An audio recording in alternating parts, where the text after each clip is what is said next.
Good afternoon. It's Wednesday, the 23rd of July, just after 1 o'clock. Welcome to UK Column News. I'm your host, Mike Robinson. My co-host today in the studio is Charles Malet. Welcome to the programme, Charles. Thank you, Mike. And joining us via live link are researcher and activist Sandi and journalist and peace campaigner Vanessa Beeley. Now, later in the programme, we'll have a report on the inquest into the passing of Kate Shemiranis' daughter, used so cynically by the BBC's Marianna Spring to push her agenda. Vanessa will be reporting on Trump's forced removal of people in prisons in South America, and Sandi will be reporting on more success against the Green agenda at council level. But we'll begin today with Charles and the ongoing migrant crisis and its use in the promotion of one policy agenda, at least, Charles. That's right, one very particular policy agenda. And there are a number of apparently loosely related Home Affairs stories that have been inserted into the news cycle in the past week. And I would suggest that if you've been following UK Column News for a period of time, you will know what the destination is. But the start point, suffice it to say, is illegal migration, and in particular, the various responses to it. We have reports of agreements with France, new policies concerning small boat crossings, all of which steadfastly ignore the unstaunched flow of legal migration. Now, the Office for National Statistics reports that net migration has dropped to 431,000 for the year to end 2024. This is still double what it was a decade ago. And the government wants you to look exclusively at the people smuggling gangs, which is, statistically speaking at least, a small percentage of the problem. Now, the Home Office and the Foreign and Commonwealth and Development Office have issued a joint statement about sanctions to be imposed on the gangs in order to, quote, disrupt the flow of money and materials, including freezing property, bank accounts, and other assets which allow organised criminal gangs to facilitate irregular migration to the UK, end quote.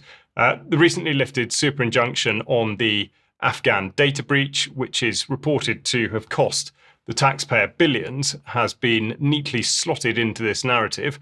The breach went unnoticed for 18 months, so it's hard to argue that there was a genuine threat to the lives of those that the government has subsequently claimed to protect, all of which makes it look like the court action was designed to hide the failure and the cost, but also to enable the airing of the story at exactly the right time, which turns out to be now. Now, there's no doubt that large groups of young male foreign nationals being corralled in the same place within small communities is a terrible idea, and this is precisely the issue that's being confronted by the people of Epping and of Diss, among many others. The catalyst in Epping appears to be the charging of a migrant with the sexual assault of a local girl, and the police are reported as having acted in such a way as to inflame the situation by, in particular, transporting counter-protesters from the station to the Bell Hotel. Now, we've a report from Will Coleshill, which we'll play to you in News Extra, so if you're not yet a UK Column member, then you'll need to join us to be able to view that. Today's Daily Mail writes of fears of riots akin to those stoked in the wake of the Southport events last August. And due to the ongoing protests, Epping in particular has attracted the mainstream media racist hunters who are desperate to find people to conform to their image of a far-right fascist. Well, the BBC at least hasn't had much luck, and Victoria Derbyshire was openly surprised by what this man had to say. I've just been talking to the council leader, and he said that Tommy Robinson is expected here. What do you think of that? I'm mixed race. Okay, I'm going to say that. I'm mixed race. I'm old enough to remember the BNP. Tommy Robinson is not racist. As far as you're concerned, he is welcome here. I think for me personally, I don't think it's a good idea. Oh. Because of the amount of people he'll bring from outside the area. At the moment, it's a local thing for local people who want to voice their opinion and want the government to do something about it. You bring Tommy Robinson here with all the good intentions in the world, I don't think he's going to. Sorry, there's a final word missed there, which was end well. He said he didn't think it was going to end well. And I would say that the final comments on whether or not an influx of outsiders headed up by Tommy Robinson or others are extremely astute. Now, as pointed out at the time, the riots of 2024 were almost exclusively driven by those from outside the communities which were affected, and thus the desired result was gifted to the government. Suddenly, everyone was an extremist, and the full force of the law was to be felt then as it is now. The way was paved for new police powers and new legislative measures. And now, 20 years since the 7/7 events in London, the BBC is running a series called State of Terror. And the Home Secretary, Yvette Cooper, has featured on a recent programme talking about the new laws she is to create, which will concern what she calls mass attacks, which are specifically not conducted by terrorists. Essentially, what she's talking about is a pre-crime interference, which is already possible under terrorism legislation, and Cooper wants to push the edge of the envelope. Now, at this point, it's worth reminding you that the actions of criminal damage for which the Palestine Action Group was prescribed as terrorist were to put paint on 2 aeroplanes. Returning to the specifics of housing migrants, this is what the Prime Minister said when asked by the chair of the liaison committee, Meg Hillier, how he would manage the problem. What other accommodation precisely are you planning to take over to provide temporary accommodation for families? Oh, there's lots of housing in many local authorities that can be used, and we're identifying where it can be used. But I mean, look. Sorry, can you give us? Have you got any examples you can give us? No, but I'll write in and give you details. Because I could say certainly in a number of our local authorities, already picking up from around the table, there isn't a lot of spare housing available. If there were, councils would be able to be dealing with it by now. Well, exactly. Completely out of touch. As always, the truth is very hard to get to, and quite what he meant by exactly at the end is anyone's guess. At least housing, though, was mentioned in the Labour manifesto, but digital identity was not. However, there can be no doubt at all that these strands are leading to one point of focus, and that is digital identity. The Brit card, here seen on screen, has been proposed by the Labour Together think tank with impeccable timing, as the entire scam is predicated on the battle against illegal migration. Now, from the proposal document, we see that they say 1 million people live in the UK without permission to do so, undermining Britain's social contract and sense of fair play. And it goes on to advocate for a mandatory universal national identity credential, BritCard, can help Britain control illegal migration and secure its borders. And with that, I'll draw to a close as Mike's got more on this specific issue. Well, indeed. And so the Home Affairs Select Committee has they describe themselves as a cross-party committee of MPs responsible for scrutinising the work of the Home Office and its associated bodies. It says that it examines government policy, spending and the law in areas including immigration, security and policing. But just like the Intelligence and Security Committee, which we were discussing on this programme last week, they are more about, or at least I would argue, they're more about creating justifications for government policy. So let's take their latest consultation, for example, which is all about harnessing the potential of new digital forms of identification. And I'm going to say thanks to Andrew for the tip-off for this. Now, digital ID can refer to many different aspects of a person's identity, they say, which can be recorded and stored digitally, including names and demographic information, digital versions of government-issued documents such as visas, or even biometric information like a fingerprint or face scan. And they say that in an increasingly digital world, several countries have begun to develop digital ID systems in support of functions like identification, proof of residence, and facilitating access to government services. They go on to say that there have been calls for the UK to adopt digital ID, with those arguing for its introduction, saying it would have benefits in improving citizens' access to services and supporting more effective enforcement of immigration rules. Just by coincidence, they happen to be bang on with exactly the same narrative that Charles has been talking about just a few seconds ago. So they are running a consultation on digital ID, and the closing date for that is the 21st of August. The call for evidence is asking several questions. How effectively is data relating to individuals currently being used and shared by Home Office and its agencies? What potential benefits could the use of new forms of government-issued digital ID have for the government's ambition to reduce crime and manage migration? What different categories of information about individuals could most usefully be included in government-issued digital identification? Another question is, what potential risks does the adoption of new forms of digital identification have for individuals, including risks to privacy and security of personal data?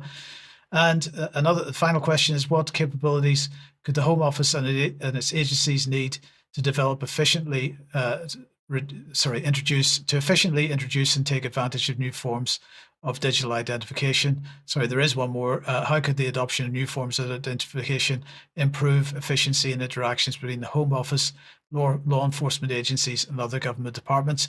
And so they go on. So this is very much about justification, not scrutiny, in my opinion. Now, Big Brother Watch is running an active campaign on this issue, and they provide a template for responses to the Home Affairs Committee. But as they themselves acknowledge, it's a bad idea just to use a templated response. So they recommend you take the time to write your own, because otherwise responses can be dismissed out of hand. And I would say that for all the naysayers out there who refuse to take the time to make this kind of effort, just remember that everyone who is silent is taken to agree. And really that is the point, Charles. I think it's absolutely the point. And I think in a way, last summer was a sort of warm-up exercise, I mean, cynical as that may sound, with exploiting the events in and around Southport. And this year, there's in effect a change of tack, but it should really be regarded as a sort of development of the same thing. And of course, the other thing that I would point out is that the statement issued by Yvette Cooper and David Lammy, talking about controlling and freezing assets belonging to the migrant gangs, of course, what they're not going to say, but you should absolutely be aware of, is that the moment there's any advance in the move towards digital identity and indeed digital currency, that's exactly what can happen to you and indeed anybody else. But the key point of this segment is to really reinforce the idea and recommend people that pay attention to the possibility that this irregular migration issue is being stoked up in order to drive forward this digital identity policy, amongst others. Absolutely is, yeah. Vanessa, let me welcome you to the program, and let's have a look at Donald Trump's removal of people from the United States into prisons in South America. Yeah, I mean, we reported on this with some pretty disturbing videos, if you remember, of Donald Trump illegally deporting immigrants of all nationalities, but in particular 200 Venezuelans that were claimed to be gang members, or in some media reported as being terrorists. But of course, they were deported without any due legal process whatsoever. And recently, for example, this is an article in Politico, there has been recent moves for actually the repatriation of many of the Venezuelan deportees in return for 10 American citizens to be sent back eventually to the US by the Venezuelan government. But I just want to remind people of what the San Salvador center, that one of the toughest prisons in Latin America, a pioneer project for Bukele, the president of San Salvador. This was a Reuters report back then, which shows the conditions for the prisoners. The U.S. has sent hundreds of mostly Venezuelan migrants to be held without trial at this mega prison in El Salvador. It's known as CCOT, an acronym for Terrorism Confinement Center in Spanish. The prison opened in February 2023 as part of Salvadoran President Nayib Bukele's highly popular hardline security policy, which has resulted in a sharp drop in homicides. El Salvador claims it is Latin America's biggest, with capacity for 40,000 inmates. It stretches across 57 acres and is located in an isolated rural region east of the capital, San Salvador. Bukele has said the prison cost $115 million to develop and equip. Video taken from inside the facility often shows prisoners tightly packed together. So extraordinary, horrendous conditions that these probably majority innocent detainees were being held in. And this basically was something that happened back in May, where Venezuela's government has launched a campaign demanding the return of 2-year-old Michele Espinosa Bernal, who remains in US custody after both her parents were deported without her. Her parents were accused of being gang members without any evidence or criminal charges. Her mother was deported to Venezuela, while her father was sent to El Salvador and imprisoned indefinitely without charge in the notorious secret prison. So let's just have a look at the photo of the family prior to the deportation of the parents.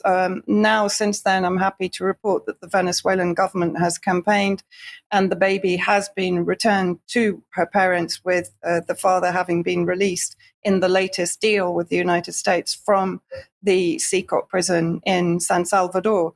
And now, of course, what is happening is that Venezuela is accusing El Salvador of torturing the migrants under their control in the secret prison. The Attorney General, Tarek Saab, said Monday that his office will investigate President Nayib Bukele and two officials over alleged abuse of Venezuelans detained in El Salvador. And let's see what he actually said in the report, which is on France 24. Detainees suffered human rights abuses ranging from sexual abuse to beatings, were denied medical care or treated without anesthesia and given food and water that made them ill, Saab said at a press conference. Some detainees showed obvious signs of torture and injuries, including missing teeth, bruising, and scars, which were said to be as a result of the abuse they suffered in what appears to be, Mike, nothing more than another CIA black site. And I just want to show this video of the return of the American prisoners from Venezuela to San Salvador. And then it'll be followed by images of the Venezuelan detainees returning to Caracas. And you can see the difference between the two. 10 U.S. detainees held in Venezuela waved American flags as they touched down in El Salvador on Friday. The group, en route to the U.S., is part of a coordinated prisoner exchange. Over 200 Venezuelans who were deported from the U.S. on allegations of gang membership earlier this year and detained in an El Salvador jail arrived home to Caracas. U.S. President Donald Trump had invoked the 1798 Alien Enemies Act to swiftly deport them to El Salvador's notorious CCOT maximum security prison. The deportations drew fierce criticism from human rights groups and a legal battle with the Trump administration over allegations that due process was not followed. Family members and lawyers representing many of the detained Venezuelans deny they had gang ties, and lawyers say they were not given a chance to contest the Trump administration's allegations in court. And of course, there are benefits for San Salvador and Nayib Bukele as a result of him providing the prison area for these deportees to be kept and clearly tortured. And so this was an article in the last few days from the New York Times, how El Salvador is reaping rewards from Trump's deportation agenda. And let's have a look at what it actually says. So in part of the article, they say that an investigation led by the New York Times found that the US government not only paid Mr. Bukele's government around $5 million to incarcerate more than 200 Venezuelan deportees, but added a bonus at his request, the return to El Salvador of several top MS-13 leaders in American custody. MS-13 are basically a San Salvador gang that originated in Los Angeles to ostensibly protect refugees from San Salvador during the Civil War. And then basically, if we consider that what might happen with this project that has been launched by Bukele and profited from by Trump, of course, this could lead to the replication of these kind of prisons and detention centers across Latin America, just as we saw previously in the Middle East, to act as detention centers for deportees and torture centers for anyone that the US deems to be ready for deportation. But then I also wanted to show, this is actually an article in The Telegraph that was published today. Inside Alligator Alcatraz, prisoners describe nightmare conditions. And if we have a look at the content of the article itself, cooped up like chickens in cages, eaten alive by bloodthirsty mosquitoes, and living in cells said to be awash with human waste and filth. They're just some of the appalling conditions described at Alligator, Alcatraz, the Florida prison, which has become the latest symbol of the Trump administration's uncompromising attitude on immigration enforcement. Built on the site of an abandoned airstrip deep in Florida's Everglades, set in a mosquito-ridden swamp, infested with pythons and crawling with alligators, the mega jail can house up to 3,000 migrants. There's only one road. The only way is out through a one-way flight, declared Caroline Leavitt, the White House press secretary, last month. And I think one of the more frightening aspects of this, which is where I bring in the comparison to what is happening in Gaza and effectively across the Middle East. This was a statement from a Venezuelan detainee in this Alcatraz. The conditions in which we are living are inhuman. My main concern is the psychological pressure they're putting on people to sign their own self-deportation. Well, that reminds me very much of the situation in Gaza, where people are being forced to go through such horrific conditions that they will be forced to leave of their own volition. Thank you for that, Vanessa. Thank you. Quite grim. And as you say, we'll be sort of linking that to what's going on in Gaza later on in the program. Before we get there, though, we'd just like to say thank you once again to anybody and everybody that is supporting the UK column. We do need your ongoing financial support. So if you can possibly do that, please click on the button on the front page of the UK column website, and you can see the various ways that you can support us. If you can't support us financially, then please at least share our material, and that helps greatly as well. Now, tonight on Jerem Warfare, Jerem will be speaking to Austrian Scott, and he's going to be talking about debunking myths about China. Tomorrow at 1 p.m. on the live stream, Brian will be speaking to Lynn Lopez Salcedo, who is Israeli, but former Zionist, becoming an anti-Zionist, and she'll be talking about that journey. I saw a few other advertisements here on Friday. On Friday evening, Andrew Bridgen will be speaking in the Seven Stars Hotel in Totnes.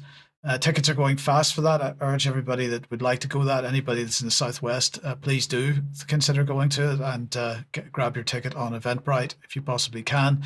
Tickets are available on the door, but as I say, tickets are going fast, so probably best if you possibly can to book in advance. And then on Saturday, the Glasgow Peace Rally, Stand for Peace, is hosting the latest Glasgow Peace Rally in Glasgow. It starts at 12 p.m. Details will be in the show notes, but get along to that if you possibly can.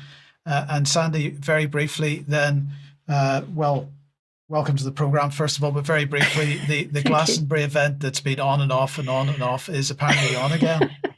It's finally on, and it's on private land in Langport in Somerset, celebrating freedom of speech with Clive de Clare, Richard Vopes and myself. Arrive at 1 p.m. I'll be speaking about all things 2030 as usual. And there's a wood-fired pizza and a bar open till 11 p.m. And it's the Hacienda, Windmill Lane, TA10 9EP. So come along and enjoy. Freedom of speech. Brilliant, thank you. And then finally, well, no, not quite finally, almost finally, the Hope Festival. We will all be at the Hope Festival, and we're in charge of a tent for a whole day, Charles, for speaking events. Believe it or not, we are. Yeah, no, that would be a terrific day. All day Saturday, UK column have the tent, so get to the event first and then get to the tent. And then finally, the UK column on location event. The date for the diary is the 18th of October 2025. The topic's going to be health. Tickets going on sale on Monday, the 28th. That's this coming Monday. And we'll have details of speakers and so on for you then. So, anything else to add? Well, I think to make the point that tickets, both in person and live stream tickets, will be going on sale on Monday. So if you know you're not going to be able to make it in person, don't worry, you will be able to get your live stream ticket immediately. Okay, now, Charles, let's talk about the ongoing inquest into the daughter of Kit Shemirani. Yes, absolutely. Now, Brian was talking about this, or at least the way it's been treated by elements of the mainstream media on Monday, and therefore today what we're going to do is start with a report from Will Coleshill, who's been following the inquest into the death of Paloma Shemirani. Hello, my name's Will Coleshill, reporting for UK Column, and today I'm down at Kent and Midway Coroner's Court, reporting on the inquest into the death of Paloma Shemirani, and about whom many people would have heard quite a lot considering the recent BBC smears and attacks. Obviously, many people will know Paloma as the daughter of Kate, famous freedom activist, but this has been a very interesting case. It involves the NHS, it involves the BBC, Panorama, Marianna Spring, and we have had the first day of the inquest today. We've seen a few bombshells being dropped. This day mostly focused around the evidence of a Dr. Mohan, one of the key doctors who's going to be testifying in this case. Now, most of the claims and most of the attacks by the BBC revolved around the concept that Kate was somehow coercing her daughter into dangerous medical treatment. And these were put forth by her sons Sebastian and Gabriel. Gabriel was in court today. He attempted to question Dr. Mohan on this as to coercion, and Dr. Mohan was quite clear. Paloma had competence, and there was no coercion. What's being alleged here by Kate is that her daughter was medicated without her consent, which weakened her and moved her down the path to her death. Kate had the opportunity today to question Dr. Mohan and took a substantial amount of time questioning her and her conduct and that of her colleagues. In particular, are concerns with what drugs Paloma was given, when she was given them, how much she was given, and whether she was given the correct information, and even the correct information as to her diagnosis. Some of the main contention points were that she was given no wristband by which to identify her, the fact that she did not sign a written consent form, as is part of the procedure of the hospital, the fact that she was given a large dose of steroids, as admitted by Dr. Mohan, despite it being alleged she was only offered a small dose, and being denied her information, including her histology, in order to make an informed decision which she could pass over to doctors for second opinions. In fact, Paloma was allegedly only able to get her histology through a subject access report. I spoke to some of the mainstream media reporters down here today, and it was quite interesting that a lot of them weren't aware of the statements. Her statements couldn't be clearer. They are very, very specific, that she said that she wanted to choose the natural path over chemotherapy, which she considered to be dangerous. It seems in this case, her mother's position and her mother's prominence may have factored into how doctors treated Paloma. In fact, after Paloma discharged herself, doctors were still attempting to persuade Paloma to go back into chemotherapy for a substantial amount of time. There was some contention with the coroner, between the coroner and Kate, as Kate continually read out again and again the statements signed by Paloma. At some points, Kate was muted, which was particularly interesting in the court. However, it is more relaxed than most courts I've been down to. Now, this is just the first day of this inquest. This is just the first stage which led to Paloma moving in with her mother to look after her, keep her safe, before the eventual incident that led to her death. But this is the start of that road. I'm going to be back down covering more of this, and I think there are massive implications with regards to it. We'll have more from Will in due course about this, but it's perfectly obvious, even if you've had no previous contact with this case, that there are an enormous number of issues that come out of it that bear serious scrutiny, and indeed many that concern elements well beyond the remit of the various organisations and medical professionals that were concerned in this case. On top of which, of course, regardless of your point of view on Kate Shemirani or indeed the wider family, the fact that the family has been dragged into this in a sort of propagandist, sensationalist sense is, objectively speaking, seemingly completely abhorrent. Now, what I'd like to do is point you towards an article published on the UK Column website just yesterday by Eugenie Verney, When Marianna Met the Shemiranis, How Reporting Becomes Propaganda. Now, you'll remember that Brian has recently spoken to Eugenie for a very interesting interview about her career in journalism and indeed how she's seen the system be subverted in front of her very eyes. It's a very well constructed piece, and I really would encourage that you do look at that. And also, in terms of UK Column content, the other issue that's brought to the fore is this very problematic area of organ and tissue donation. And No Time to Die, an article which is on the website and has been for some time by Dr. Mike Williams, really gets into all the issues that presents. So there is a lot more to come out in this. I don't know, Mike, if you've got a few words to say on this, or whether it's something that we look into more in Extra. But nonetheless, I really would encourage you to go into those articles on the website. No, we'll cover this more in Extra, but in a related topic, another day, another platform has decided to leave the UK because of the Online Safety Act. And what we're talking about here in many ways is related to freedom of speech and the ability to make your own decisions and these kinds of things. Now, in this case, it is an organization or a company called Janitor AI, which very few will be sad to see them gone, perhaps, but it's the principle which is of importance here. Now, in their statement, Janitor AI said, quotes, "We have to block UK access to Janitor AI starting July 24th, and that's just 4 days notice." They said, in the blog post, they said, "I know this is terrible timing, and I'm genuinely sorry about that. We've been trying to wrap our heads around the UK Online Safety Act, and honestly, I completely botched understanding what this thing actually requires. When it first passed," they said in the blog post, "I thought, okay, some new content moderation rules, we can handle that. Turns out I was dead wrong. This is not just a content moderation. This is a complete regulatory framework that assumes every platform is a tech giant. And this is the problem, and very much the point that we at the UK Column have been making since the beginning of this." Now, in the blog post, they go on to say that the requirements are insane. They talk about legal risk assessments that cost more than our entire monthly budget. They talk about biometric ID verification systems. Brackets, Reddit is implementing Persona for this, which costs $1.50 or $1.50 per person. Constant legal review of thousands of pages of guidelines that keep changing. And they talk about the penalties, which include fines of up to £18 million, plus personal criminal liability for the chief executive and their team, actual jail time if Ofcom decides that they screwed up. Well, the Janitor AI statement mentioned that Reddit will be using Persona for age verification. Now, they say that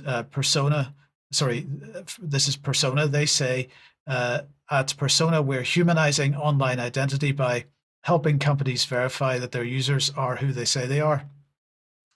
Now, this is really ironic because there's literally zero information about the Persona team or its board on their website. And bearing in mind that collecting data is all about what their company is all about. So they're collecting highly sensitive personal information, ostensibly for know your customer purposes.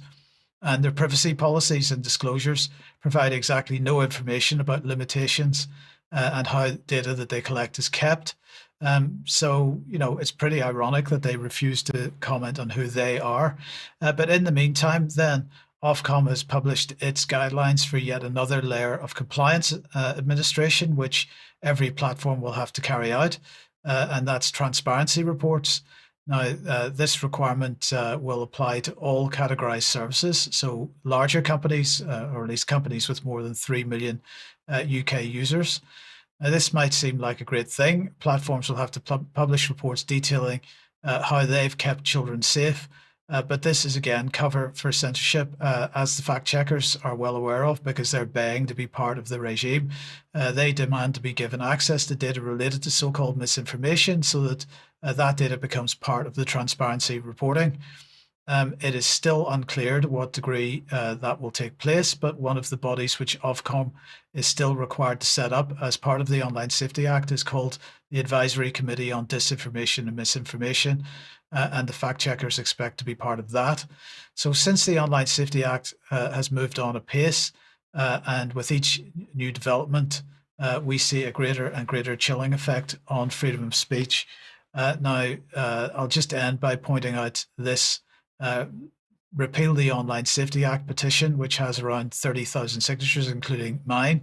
Now, I would urge everyone, no matter what we might think about petitions, to sign it, because as just make the point yet again, who is silent is taken to agree, and so on. So it's, it doesn't really matter what we think about the effectiveness of these things. We should be taking, in my opinion, at least, every opportunity to make our opinions known. Quite right. Yeah, absolutely.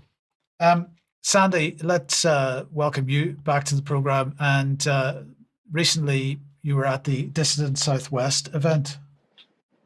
Yes, indeed. It was a brilliant weekend, and reporting back on this meeting, Dissident Southwest, we held it in Exeter this weekend. It was 3 days focused on alternative health and regional sovereignty. Attending were former Conservative MP Andrew Bridgen and David Curtin from the Heritage Party. We had a speaker, David Leahy, who addressed the banking fraud. And he's setting up alternative people's councils, which is a very interesting thing. I mean, these events are so important because people come, they exchange ideas and get empowered. And the hope is that they just won't go home and watch TV, but they'll galvanise themselves. We had Glyn Owen, who collaborated with the original 7 concerned citizens of Torbay, Devon and Cornwall. The 7 concerned citizens have issued default notices and contacted clerks from over 450 councils, requiring them to declare a food and farming emergency. And this is really gaining traction. Town and city councils are being forced to listen to the people.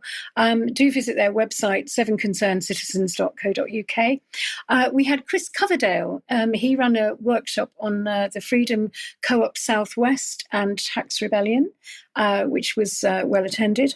I delivered a presentation reviewing the 3 key government papers on devolution. Now, Ben and I have focused on devolution in the past few weeks to really ensure that people understand the pitfalls of devolution. And it's important because once democracy's lost, there's no going back. It'll be lost forever. And to summarise, a total of approximately 360 town councils and city councils in the UK will be boiled down to about 7 or 8 regions, reflecting Tony Blair's original plan in the 1990s to align with the EU federal England. Each of these regions will appoint a mayor for energy and climate, whose responsibilities will be centred exclusively on matters related to net zero. The government is selling it to us as democracy for the people, but it's the exact opposite. Authority will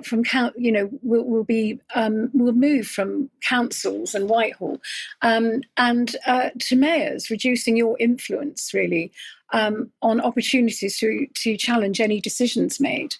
It's crucial to understand that this distance issue from decision making and your democracy will be lost, and that's what Agenda 2030 needs. The plan allows for relaxed planning rules on surveillance and 5G infrastructure, making opposition impossible as the mayors will have increased powers over planning applications. There'll be more restrictions on cars, meat, dairy consumption, and possible future kind of lockdowns, geofencing lockdowns or health lockdowns. So here's a clip of my talk on Sunday. What devolution means for the UK.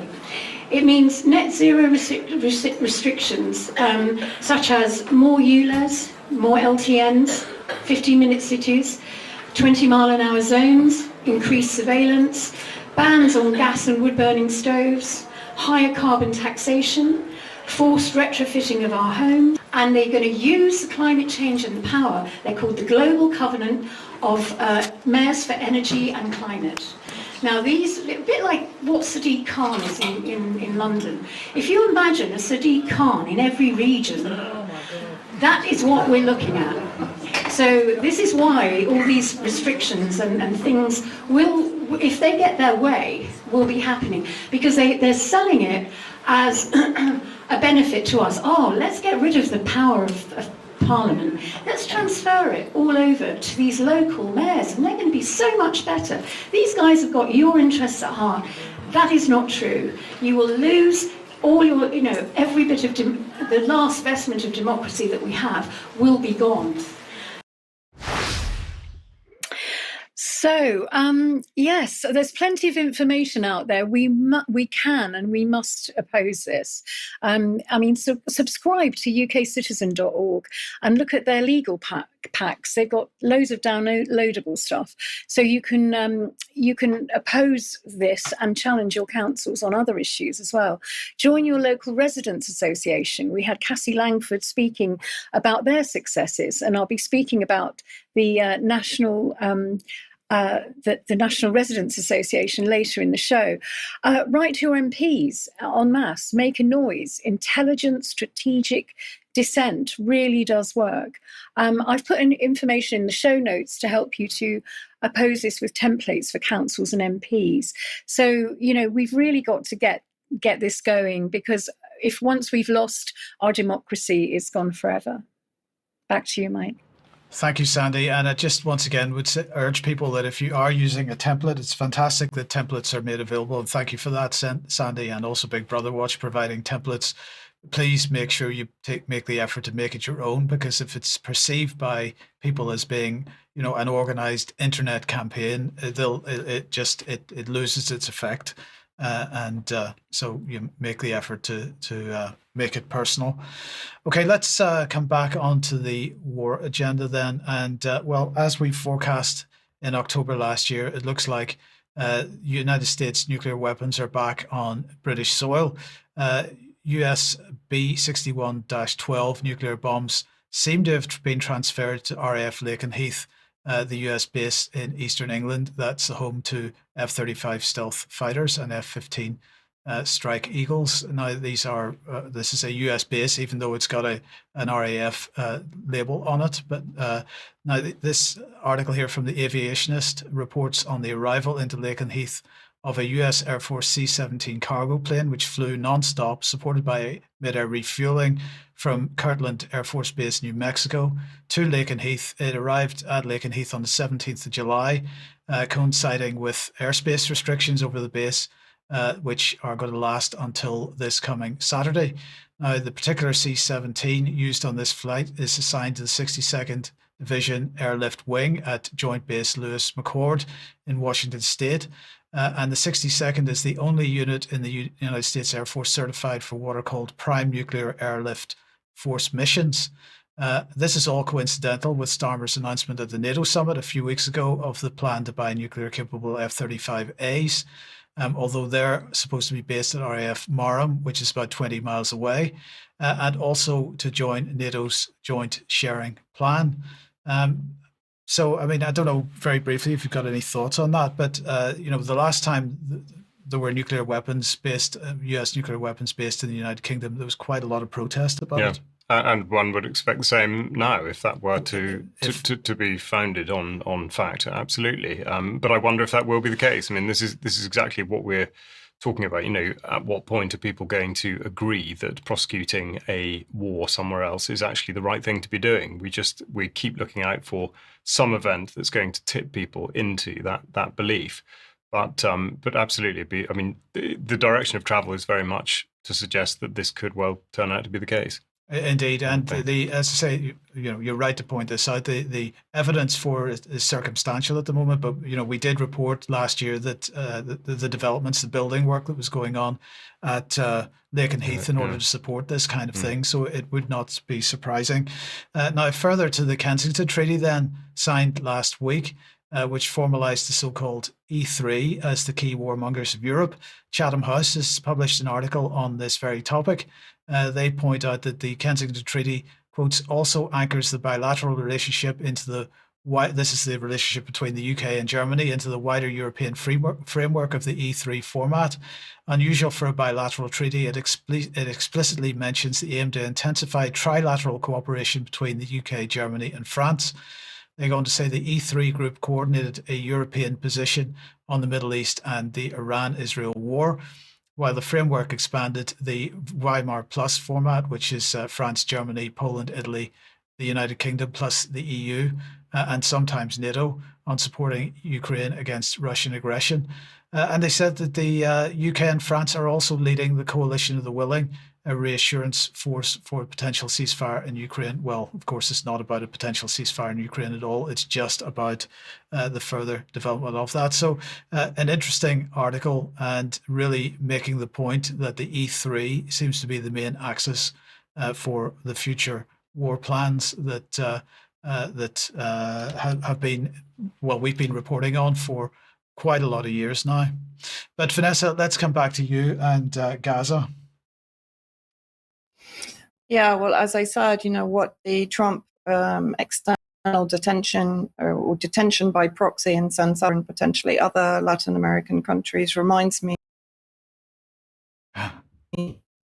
basically make life so unbearable that people will self-deport from the United States.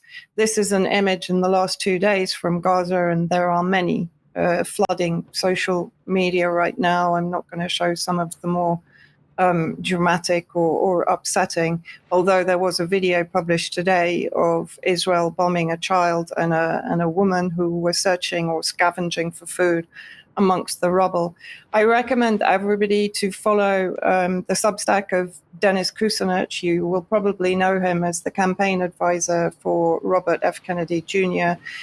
He left when Kennedy showed himself to be an uber Zionist supporter. And this is just one section from his latest Substack talking about how the US is complicit in the genocide in Gaza.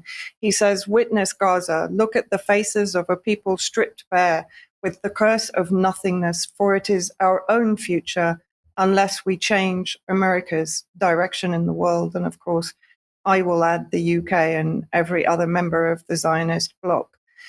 Two other images that I just wanted to share, and how many times have we seen this? Gaza is not starving, it is being deliberately starved to death, just as Yemen was, just as many countries in the continent of Africa have been over the years. There is absolutely no need for starvation in this world today, but of course, those in power are ensuring that those they want to eradicate are being starved to death. This is a video that again was published on one particular Telegram Palestinian channel. So let's have a look at this. What does it truly mean to be starved in Gaza? It means a reality where 1 in 3 people goes without food for days at a time. It means a terrifying future where 1 million children are at risk of starving to death. Starvation has already claimed the lives of over 86 Palestinians, among them 76 innocent children. The closed border crossings have choked off vital supplies, and in a cruel twist, even seeking aid has become a death trap, with the hungry being targeted at aid distribution points. Unless urgent action is taken, Gaza is on the verge of an official famine declaration by this coming September. I mean, I would say that we're already at the most... I run out of words to actually describe what's happening in Gaza, but this is the July OCHA humanitarian update. I've just taken one section, but the full report will be in the show notes. And again, what they say is, while cooked meal provision at community kitchens continue at a limited scale, around 240 to 250,000 daily on average. Of course, there's a population of around 2 million in Gaza. General food distribution remains paused as most humanitarian food cargo collection is paused across the Strip because of the attacks on the people going to try and collect aid for their families. Most have been suspended in southern Gaza since the 4th of July. And I just want to look quickly at this map that was also contained within the report. You're going to have to freeze frame and zoom in. But basically, if you look at all of the colors, what they are, the orange, the deep purple, the lavender, they're militarized zones or zones that are under displacement orders since March, or combined displacement militarized zones. So that gives you an indication of the spaces that are actually left for Palestinians to relocate to that are then being bombed on a regular basis. Just horrendous conditions. But again, I compare it to what's happening globally, not only in Gaza and not only in the region here. Yes. Well, thank you for that report, Vanessa. Charles. Yes, coming on to matters in this country and something of an environmental roundup, Steve Reed, the Environment Secretary, has responded to the publication of Monday's report from the Independent Water Commission, authored by Sir John Cunliffe. Now, Reed said that the government will respond in the autumn, which means that until then, this report really counts for little. But on the regulatory side of things, Ofwat's to be abolished. And of course, it remains to be seen whether the new system will have any merit. Climate change, is, of course, blamed for the water system not working, but the reality is rather different, and a differing reality is becoming a more dominant theme. And of course, we should keep sight of this. Now, as reported by Diane on Monday, Durham County Council has decided, after all, that there is not a climate emergency, and yet the people of that county are, at present, apparently unaffected by this change. So I'll mark this as a zero emergency, one of a raft of failures in the propaganda war concerning climate change. You may remember that last year, Germany's first wind farm, Alpha Ventus, was decommissioned as it no longer made financial sense. We'll call that a wind fail. In the UK, the Public Accounts Committee, by and large, recognised that carbon capture and storage is extremely expensive, inefficient, and a dangerous waste of taxpayers' money, delivering no serious change whatsoever. And back in 2016, NASA research showed that an increase in carbon dioxide has turned out to increase the rate at which vegetation grows, which of course would have come as a surprise to nobody who understands what carbon dioxide is actually for. A propaganda fail there. Now, most recently, and the reason for this report is that the BBC are finally daring to suggest that digging up this bit of ground as opposed to that bit of ground might not make much sense in ecological terms. And here we see a piece on the extraction of lithium in South America, which, as the BBC asks sheepishly, is the world's race to decarbonise unintentionally stoking another environmental problem. Now, it's this specific area on which there should be so much more debate, the intentional destruction of the environment in order to protect the environment. And these examples just go to show what happens when you try to obscure the truth. Now, of course, this is an area that Sandi has been looking into for a long, long time. So, Sandi, I'd be delighted to hear your comments on what I would say is the falling apart of this particular narrative. Well, you're absolutely right, Charles. The net zero narrative is falling apart, and it's been a propaganda lie for many, many years. And I think the more we challenge our councils to drop the whole net zero climate emergency, the better it will be, because they're really under pressure now to listen to us, because, if you like, the cat's out of the bag. And they can't defend this anymore. It's absolutely ridiculous. And the lithium battery thing. I mean, lithium batteries burst into flames. We've got problems with storage and all sorts of things. So absolutely, we have to really fight this tooth and nail. Super. Sandi, thanks very much indeed. And you heard her. Go out there, fight it locally. Of course, that's the place to start, and that's the place to get things done. Mm-hmm. Absolutely. Yeah. So, sorry, Sandi. Let's move on then to the National Residents Association. Yes, I mean, Cassie Langford spoke about the National Residents Association at the Dissident Southwest meeting this weekend. Now, this is how they describe themselves on their website, and they are a really good action group. They were founded in 2022 by a group of concerned residents from around the United Kingdom. The aim was to create a national group which can help people protect their national and local communities. And as you can see there, it's got all sorts of different concerns that people may have, and it all fits into this framework of understanding that we can come together with these concerns and approach our councils. New members are welcome from anywhere in the UK, and more associations that join, the more influence we have. So What happens when a group of residents empower themselves and challenge their town council after repeatedly being ignored at council meetings?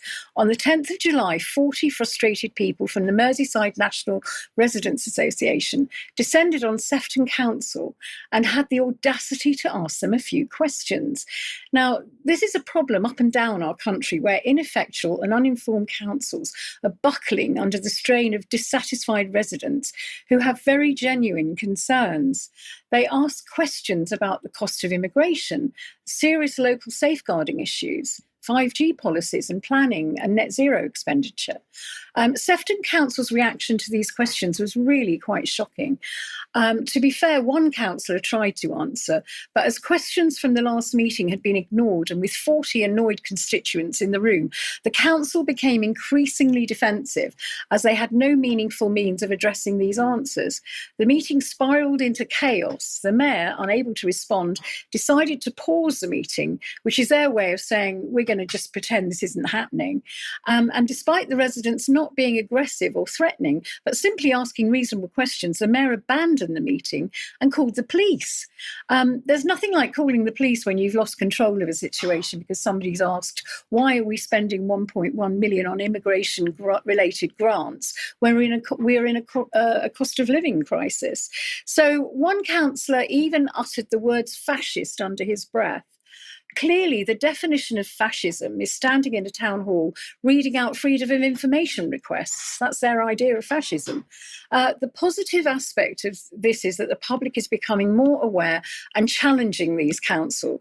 So let's see what happened in Sefton Town Council, starting with this video of a woman very concerned about safeguarding women and children on the streets of Sefton. So I ask again, will you hold a public meeting to address residents' safeguarding concerns face to face and show that you take seriously your duty to protect all of us? Then we had a gentleman asking about expenditure of net zero, and that seems a reasonable request. How can the council claim that its net zero policy is justified or affordable for residents, especially during the cost of living crisis? With that regard, we see that it's time to put a pause on a proper independent review before pushing ahead further. And then finally, we have the council abandoning ship. This is really quite shocking. If we could... Go on, get out! You'd rather run out than answer the question! Howard! Howard! You're loads of rubbish! Answer the question! Yeah! To the core! Belong here! That's right, well said, that man. Our children's lives, our grandchildren, you lot won't even look at their questions! Well, that really is quite shocking. Councils up and down the country are taking our money and acting in dishonour. They're no longer fit for purpose. We pay their salaries. They need reminding of the Nolan principles and be held to account by them. I doubt if they even know they exist. So let's remind us what the Nolan principles are. Councillors must operate with selflessness, integrity, objectivity, accountability, openness, honesty, and leadership. We're not seeing any of this. We must keep filming, keep asking, and keep showing up at council meetings. We must be intelligent and strategic, and we must be empowered. Sandi, thank you very much for that. And I just end by saying, you know, a lot of years ago, there was an organisation that existed that called themselves the People's Public Trust.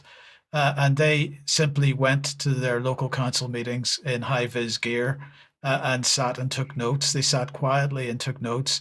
And they found very quickly, Sandi, that the agenda items would suddenly, the items that were published in the agenda would suddenly just not be commented on.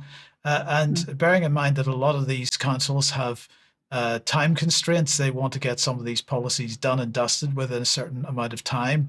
It seems to me that the easiest way to push back against that is to just prevent them from making their deadlines. Just getting involved in this way is the best way to do that. Yeah, I think if we approach it in a very intelligent way, and not an aggressive way, and just literally play them at their own game, because they clearly do not know what they're doing, and we do, and we don't realise our own power. Yes.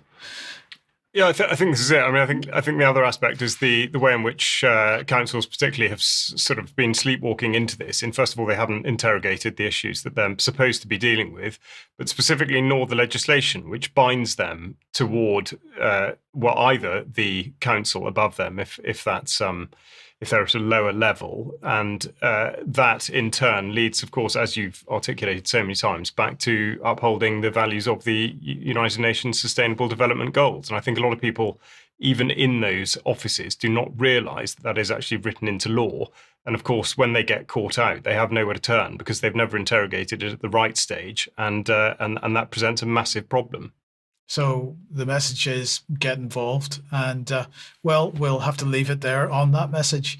I'm going to say thank you very much, Sandi and Vanessa and Charles, of course, and thank you to everybody that's been watching today. We'll be back in a few minutes on the UK Column live stream. If you are a member, you can watch some UK Column News Extra. Otherwise, have a great rest of the day. Don't forget Germ at 7 p.m. tonight. Another interview going out at 1 p.m. tomorrow, and we'll be back for the news at 1 p.m. on Friday as usual. See you then. Bye-bye. Bye-bye.